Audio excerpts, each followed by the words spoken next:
Doctor সাহেব বললেন সব মানুষের চোখে পানি আসে। যত মানুষ, সব মানুষের চোখ কি শুকনা না ভিজা? একটা পানি সাপ্লাই হয়। ঠিক নাকের গোড়া যেখান থেকে চোখ শুরু, ওখান থেকে আল্লাহ পাক চিকন চিকন দুইটা সুয়ারেজ লাইনের মতো পাইপ লাগায় রাখছেন। ওই পানিটা আসবে, ওই সুয়ারেজ লাইনের ওই চিকন চিকন দুইটা পাইপ দিয়ে ওই পানিটা নিষ্কাশন হয়ে যাবে। সব মানুষের আছে। উনি বললেন এই জায়গাটা এইভাবে মেসেজ করেন, পাইপটা খোলে নাই, ঔষধ লাগবে না। কয়েকদিন এভাবে মেসেজ করলাম, পাইপ ক্লিয়ার হয়ে গেছে, এখন চোখের পানি পাইপ দিয়ে চলে যায়। এমন একটা পাইপ খুলে দেখান তো যে কোনটা পাইপ, কত সূক্ষ্ম, কত অল্প একটু পানি আসে কোন পাইপ দিয়ে, আবার সেই পানিটা যাবে কোন জায়গায়, কোন পাশ দিয়ে, সেটা লাইন করে রাখছেন। আল্লাহ পাক হাকিম। আল্লাহ পাক কি হাকিম, তার প্রত্যেকটা কাজে হিকমত। তাহলে তার যদি এইরকম হিকমত হয়, তিনি যদি আমাদেরকে কিছু করতে বলেন, এটা কি অনর্থক না হিকমত আছে?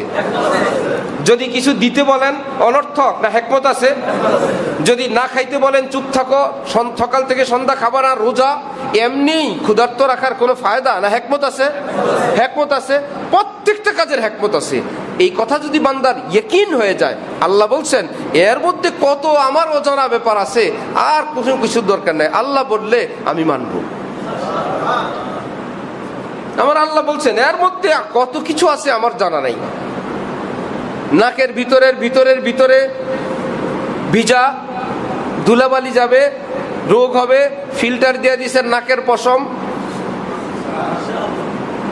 বেশি বড় হয়ে গেলে কাটার ব্যবস্থা, আবার সামনে গিয়ে ভিজায় দিয়ে দিয়েছেন। কিছু পশম যদি চলেও, পশম ছেদ করে যদি চলে যায়, ডানে বায়ে ভিজা আছে, ওটার মধ্যে লেগে আটকে থাকবে, আর আটকাতে ময়লা স্তূপ হয়ে যাবে না? বললো না, মুসলমান তো উজুর সময় নাক ঝাড়া দিলে ওই জায়গাটা পরিষ্কার হয়ে যাবে। 3 বার পানি দাও, 3টা ঝাড়া দাও, একদম নাক পরিষ্কার। আল্লাহু আকবার, আল্লাহু আকবার। এই জন্য রব্বুল আলামিন বলেন, এই তোমরা নিজের দিকে তাকাও না? ওয়াফি আনফুসিকুম আফালা তুবসিরুন। নিজের জাত, নিজের সত্তা, মাথা থেকে পা পর্যন্ত নিজেকে একটু দেখো না। এত সুন্দর বডি, উপর যেভাবে হই রুকুর জন্য, আমরা যদি হাত ছেড়েও দেই, আমরা উপর হয়ে থাকতে পারবো না? পুরা কোমর থেকে নিয়ে বডির উপরের অংশ এত ভার, এইরকম দ্বিতীয় আরেকটা বস্তু এটা এরকম উপর করে রাখেন তো, হাঁটুতে হাত দেওয়া ব্যতীত আমরা যেভাবে থাকি, এইরকম একটা ভারী কোনো জিনিস, নিচে কোনো কিছু নাই, খোদাই করা নাই, যে এইরকম রুকুর মতন থাকবে, উপর হয়ে পড়ে যাবে না? আল্লাহ পাক বলেন না, তুমি পড়বা না, তোমাকে আমি সেই রকম শক্তি সামর্থ্য দিলাম।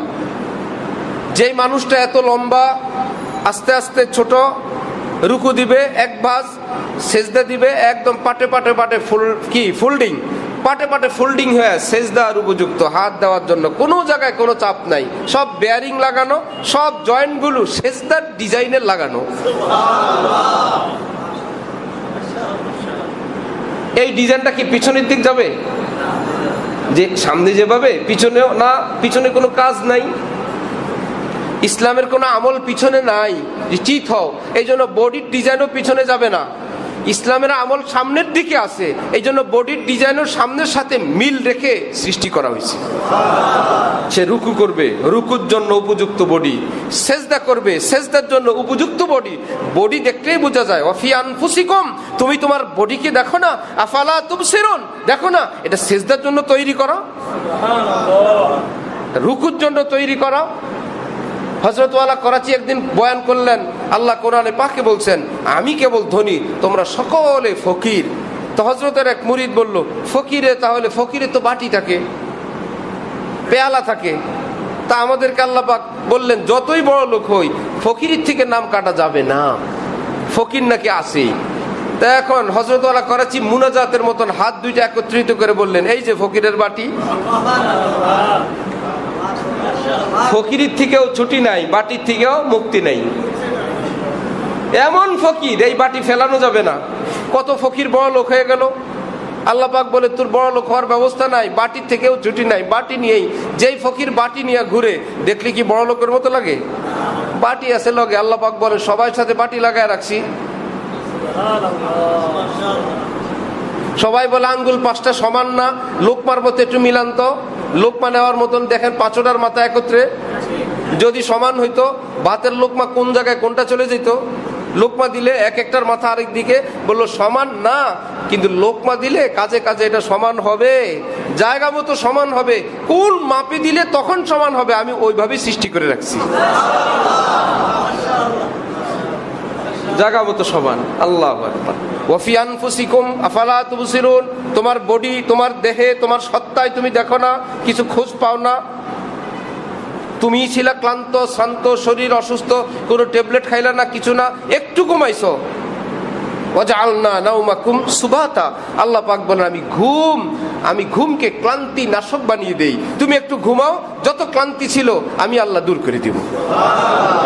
একটু ঘুমাইলে পিছনে সব একদম সতেজ, সজীব, ফ্রেশ, মনে হয় পৃথিবীটা নতুন। আল্লাহ বলেন শুরু করো আবার ক্লান্তি, একটু ঘুমাও।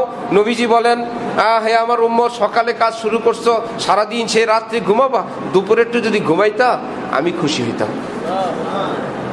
আল্লাহ বলে আমিও খুশি। কাইলুলা সুন্নত।